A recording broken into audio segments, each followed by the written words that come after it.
बिस्मिल्लाहिर्रहमानिर्रहीम। अस्सलामुअलैकुम व्यूवर्स, कैसे हैं आप सब लोग। उम्मीद है कि सब इंशाल्लाह ठीक होंगे।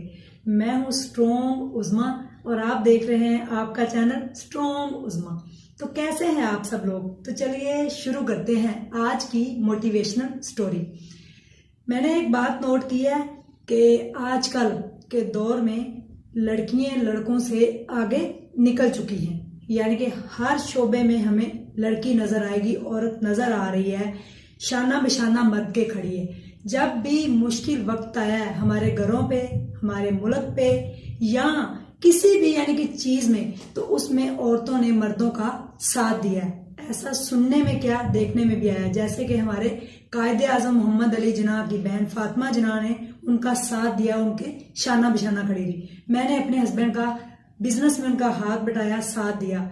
जैसे समन वर्ल्ड ने बिजनेस में लॉस होने में अपने हस्बैंड के साथ उन्होंने उनके लॉस को पूरा करने के लिए मेहनत की, अपना एक ब्रांड बनाया, बिजनेस चलाया। ऐसे ही आज मेरे साथ एक बड़ी अच्छी मोटिवेशनल स्टोरी है और बड़ी यंग एक आपको खतून नजर आ रही होगी। खतून तो नहीं मैं कहूंगी, एक बड़ी यंग सी लड़की आपको नजर आ रही होगी। इनका नाम है अरूज शिफा और ये जनाब अली एक क्लिनिक चला रही हैं और इनकी एक मेडिसिन की स्टडी भी कर रही हैं। 2 साल हो गए इनको पढ़ते हुए, बस 1 साल का इनका कोर्स और रह गया, फिर इनको डॉक्टर की डिग्री मिल जाएगी। हिजामा आपने सुना होगा, सुन्नते नबी सल्लल्लाहु अलैहि वसल्लम के मुताबिक जो इलाज लोग करते हैं, ये अपने भाई के साथ मिलकर इस फील्ड को पिछले 7 साल से चला रही हैं। जब इनके भाई दुबई से हिजामा सीख के आए थे तो लाहौर में ये पहली खतून थी जिन्होंने हिजामा को प्रमोट करवाने का बेड़ा उठाया और अपने भाई के साथ शाना बिशाना खड़ी हो गई कि औरतों के मसाइल और औरतों के अंदर, यानी कि लोगों को इतनी अवेयरनेस नहीं है आजकल के ज़माने में। तो अवेयरनेस लाने के लिए ये औरतों के मसाइल को हल करने के लिए, यानी कि औरतें डिप्रेशन में रहती हैं, एंजाइटी में, दर्द और ये वो, डॉक्टर के पास भी जाती हैं, इलाज भी करवाती हैं, टेस्ट भी सारे क्लियर हो जाते हैं, लेकिन फिर भी वो बीमार और क्यों रहती, बेचैनी, ज़हनी दबाव और इस तरह के बड़े मसाइल जो हिजामा की वजह से हजूर पाक सल्लल्लाहु अलैहि वसल्लम ने कहा है कि हिजामा करवाएं, ये सुन्नत है। तो इलाज कराना भी सुन्नत और हिजामा भी सुन्नत है। तो बाकी सारी बातें हम इनसे अरूज से ही पूछते हैं कि इन्होंने इस फील्ड को क्यों ज्वाइन। कैसी हैं आप उस्मा? अल्लाह का शुक्र, मैं बिल्कुल ठीक हूँ। अरूज आप सुनाए, आप ठीक हैं? अल्हम्दुलिल्लाह बिल्कुल ठीक ठाक। अच्छा अरूज, मुझे ये बताएं कि आपको ये कैसे लगा कि हम जो है लोगों के अंदर ये अवेयरनेस लेके आए कि हिजामा जो है वो सुन्नत है और उसके मुताबिक इलाज किया जाता है बगैर किसी केमिकल के। हम तो आपने ये कैसे अपने भाई के साथ मिलके आपको लगा कि मैं कैसे ये काम शुरू कर सकती हूँ? अच्छा, सबसे पहले तो ऐसा है कि जब मेरे ब्रदर दुबई से आए तो उन्होंने हिजामा स्टार्ट किया और तब खवातीन के लिए जो है हिजामा का यहाँ पर ट्रेंड नहीं था और कोई फीमेल मौजूद नहीं थी। तो फिर उन्होंने मुझे ज़रा मोटिवेट किया कि आप खवातीन के लिए ज़रा हिजामा सीखें और करें। तब तो मैंने बिल्कुल एक नॉन सीरियस एटीट्यूड में स्टार्ट किया, लेकिन जब मैंने स्टार्ट कर दिया और फिर मैंने इसकी स्टडी की तो फिर मुझे अल्हम्दुलिल्लाह पता चला कि हिजामा में नबी पाक सल्लल्लाहु अलैहि वसल्लम का जो सुन्नत इलाज है किस कदर शिफा है और हम लोगों के लिए फ़ायदा है।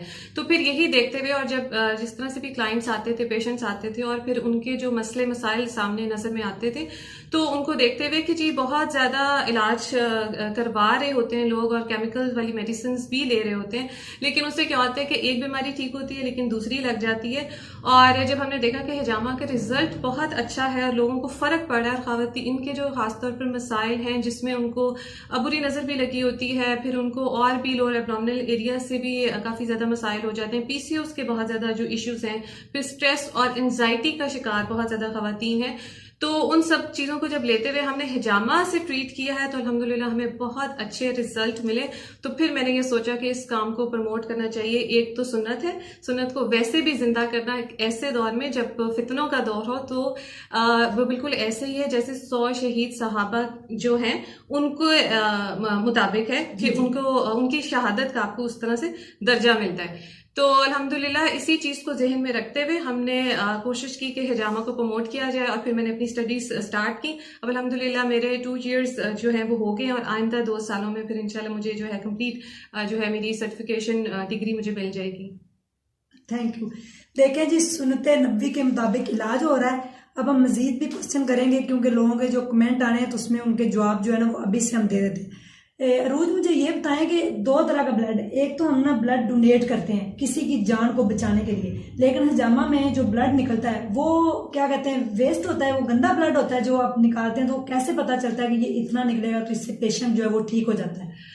बड़ा अच्छा क्वेश्चन है आपका, क्योंकि लोगों का अक्सर ये सवाल होता है कि हम तो ब्लड डोनेट करके आए तो अब तो हमें हिजामा करवाने की जरूरत नहीं है और हमारा तो साफ खून निकल आएगा और हम और वीक हो जाएंगे। तो ऐसा बिल्कुल नहीं होता। हमारी बॉडी में जी गंदा खून भी बनता है और साफ खून भी आता है जो कि न्यूट्रिएंट्स के साथ होता है, जिसमें रेड ब्लड सेल्स होते हैं और हमारी पूरी बॉडी के जो ऑर्गन्स होते हैं उनको वो खून मिलता है, तभी जो है हम नरिश करते हैं। तो होता ये है कि हर एक की जी बॉडी का एक प्रोसेस है, लिवर जो है वो हमारे खून को फिल्टर करता है, प्योरीफाई करता है, और फिर जब ये टॉक्सिक ब्लड होता है हमारी बॉडी में जो वेस्ट है जितना भी है वो पोल्यूशन से हो सकता है, डीजल से हो सकता है, जो हम खाने खाते हैं, मेडिसिन के जो रिएक्शन होते हैं बॉडी में, वो सब हमारे बॉडी के अंदर वेस्ट बनाता है और फिर उन्हीं पैथोलॉजिकल सब्सटेंसेस को हिजामा के थ्रू जो है वो निकाल दिया जाता है। तो ये बिल्कुल क्लियर कर लें कि हिजामा से जो है वो साफ खून नहीं निकलता, सिर्फ गंदा टॉक्सिक ब्लड ही निकाला जाता है। ओके और मैंने ये देखा कि पुराने जमाने में लोग वो एक जोके सी मिलती थी शायद, वो उसको लगाते थे घुटनों पे और इस तरह तो वो ठीक हो जाते थे, वो गंदा ब्लड उनका निकाल लेती थी, और फिर उसके बाद कट लगाए जाते थे इस तरह। तो आजकल तो बड़ा डिजिटल दौर है, तो ये आजकल मैंने देखा वो पिन के और कप लगाते हैं, तो उसके थ्रू यानी कि पेन भी कम होती होगी पेशेंट को और पेशेंट यानी कि रिलैक्स फील करता है उसके बाद। और मैंने ये भी सुना है कि इसके पहले आपने 2 नफल भी पढ़ने होते हैं और फिर बाद में आपने 1 घंटा कुछ नहीं खाना, तो ऐसा कुछ है? जी बिल्कुल। एक तो ऐसा है कि जो जॉन्क लगाते हैं वो भी एक थेरेपी है, बिल्कुल ठीक है, उससे भी टॉक्सिक ब्लड निकाला जाता है, लेकिन उसको हम हिजामा में कंसिडर नहीं कर सकते। हिजामा जो है नबी पाक सल्लल्लाहु अलैहि वसल्लम का तरीका इलाज है और इसका तरीका इस तरह से बता दिया गया है कि इसमें जर्ब लगाने में शिफा है। जो हम कट लगाते हैं बहुत सुपरफिशियल से माइनर इंसिजन्स देते हैं बॉडी पे टॉक्सिक ब्लड निकालने के लिए, उसमें बेसिकली शिफा रख दी गई है। अच्छा, और पुराने जमाने में जी इस तरह से टॉक्सिक ब्लड निकाला जाता था कि हॉर्न जो होता है, बकरी का जो सींग होता है उसको लगाया जाता था और उसके थ्रू वो होलो होता है, बीच में से खाली होता है, फिर जी अपने मुंह से सक्शन की जाती थी और जिस तरह से हम आजकल गन से कप के थ्रू सक्शन करते हैं तो वो जी सींग के थ्रू सक्शन की जाती थी और इसी तरह जर्ब लगाई जाती थी और ब्लड जो है वो निकाला जाता। तो आजकल क्योंकि एडवांस हो गया जमाना तो हमारे पास जी गन मौजूद है और उसके अलावा कप होते हैं जिनको एक्रेलिक के कप्स होते हैं जो कि 1 टाइम ही यूज करते हैं और उसके बाद उनको वेस्ट कर दिया जाता है। तो फिर जो भी हमारा जो भी शख्स है बीमार है, जहां पे भी उसकी बीमारी मौजूद है वहां पर उसको देखते हुए कप लगाया जाता है, उसके बाद गन से सक्शन की जाती है, फिर कुछ देर के लिए उस हिस्से को जो है वहां पर छोड़ दिया जाता है ताकि टॉक्सिक ब्लड उस एरिया में इकट्ठा हो जाए। फिर उसके बाद जी हिजामा का प्रोसेस स्टार्ट होता है, फिर कुछ देर तक के लिए कप लगा रहता है, जब ब्लड निकल आता है वहां से टॉक्सिक ब्लड तो फिर कप को वहां से रिमूव कर दिया जाता है। अच्छा अरूज, मुझे ये बताइए कि मैंने सुना है कि जादू का इलाज भी हिजामे के जरिए किया जाता है, और कैसे पता चलता है कि इस इंसान के ऊपर जादू हुआ है? जादू तो बरहक है, किसी के ऊपर भी हो जाता है, यानी कि हुज़ूर सल्लल्लाहु अलैहि वसल्लम के ऊपर हो गया तो हम तो उनके गुलामों के पाँव की खाक के बराबर भी नहीं है। तो कैसे पता चलता है कि इस पेशेंट के ऊपर जादू हुआ और उसका फिर आप किस तरह इलाज करते हैं?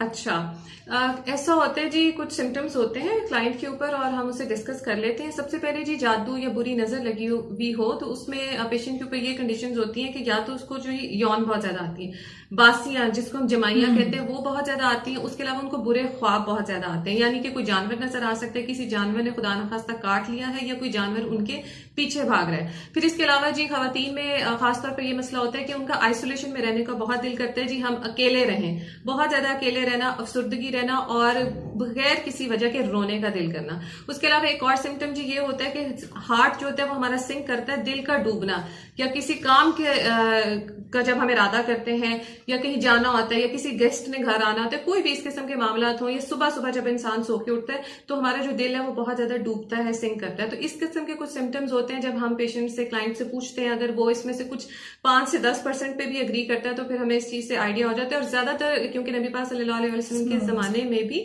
सहाबा कराम रज़ी अल्लाह अन्हु का जो इलाज है वो ख्वाब के जरिए नबी पाक सल्लल्लाहु अलैहि वसल्लम पूछते थे कि तुम्हें क्या ख्वाब आए और उसके फिर मुताबिक उनको दुआ बताई। और फिर नबी पाक सल्लल्लाहु अलैहि वसल्लम पर जब जादू हुआ तो उन्होंने भी हिजामा करवाया और उसके लिए सर पे जो है वो पॉइंट लगवाया गया। इसलिए हमें ये हदीस से भी रेफरेंस मिलता है कि जो हमारे ब्लड के थ्रू जो शैतानी असरात हैं, जो इस किस्म के जादू वगैरह के असरात हैं वो भी निकल आते हैं।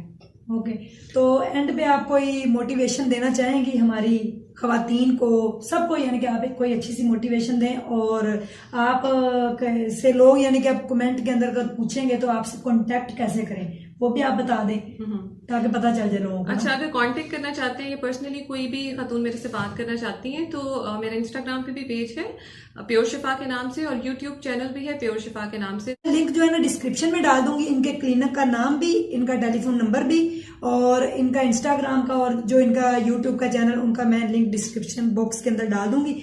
तो एंड में कोई पैगाम? आज सबसे पहली बात यह है कि हमारे यहाँ जो खवातीन है बहुत ज्यादा एंजाइटी, डिप्रेशन और परेशानियों का शिकार हैं। कुछ हालात भी इस किस्म के हैं और ज्यादातर खवातीन को लगता ये है कि हमारे पे किसी ने कुछ जादू करवा दिया है, कोई ऐसे मसले मसाइल हो गया। समटाइम ऐसा नहीं भी होता। तो हमारी जो जी खवातीन है उनको सबसे ज्यादा जरूरत है कि वो अपने आप को बिजी रखें, कोई ना कोई काम में अपने आप को एंगेज रखें, क्योंकि जब इंसान किसी काम में बिजी होता है और फिर उसको सक्सेस मिलना शुरू होती है, उसके रिलेशंस बनना शुरू होते हैं, तो फिर उसकी लाइफ जो है एक नए ट्रैक पर आ जाती है और इंसान मोटिवेट होना शुरू हो जाता है। और समटाइम क्या होता है कि कामयाबी के करीब पहुंचते ही इंसान डिमोटिवेट हो जाता है और फिर सब कुछ छोड़ देता है। तो उसकी सबसे बड़ी एग्जांपल हमारे सामने हमारे साथ जो है वो स्ट्रांग उस्मा ही बैठी हैं। आप इनको देखेंगे, इनकी जो स्टोरी है वो किस कदर हिम्मत से भरपूर है और अल्हम्दुलिल्लाह इन्होंने हिम्मत नहीं हारी और आज माशाल्लाह ये इतने अच्छे मुकाम पर है ना कि दुनिया इनके पीछे पीछे और ये आगे आगे हैं। थैंक यू सो मच, आपने तो मुझे इतना ऊपर चढ़ा दिया, मैं कुछ भी नहीं हूँ, एक बस माड़ा सा बन्ना हूँ, आप लोगों की दुआओं की मोहताज हूँ। प्लीज अपना ढेर सारा ख्याल रखें, अपने आप को मसरूफ रखें और अपने आप से यानी कि अपने आप से वादा करें, जीना शुरू कीजिए। जितने भी हो गई पास्ट में जो बातें गुजर गई उनको भूल जाइए और जीना शुरू करें। अपने भाई, हस्बैंड, बाप, जिसको भी जरूरत पड़े जब भी किसी चीज की स्ट्रॉन्ग होने की तो उनका साथ दें। तो मुझे दुआओं में याद रखिएगा। नेक्स्ट इंशाल्लाह किसी अच्छी मोटिवेशनल स्टोरी के साथ आपकी खिदमत में फिर आऊंगी।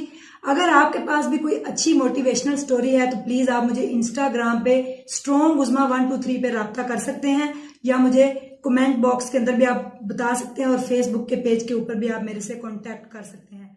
Thank you so much.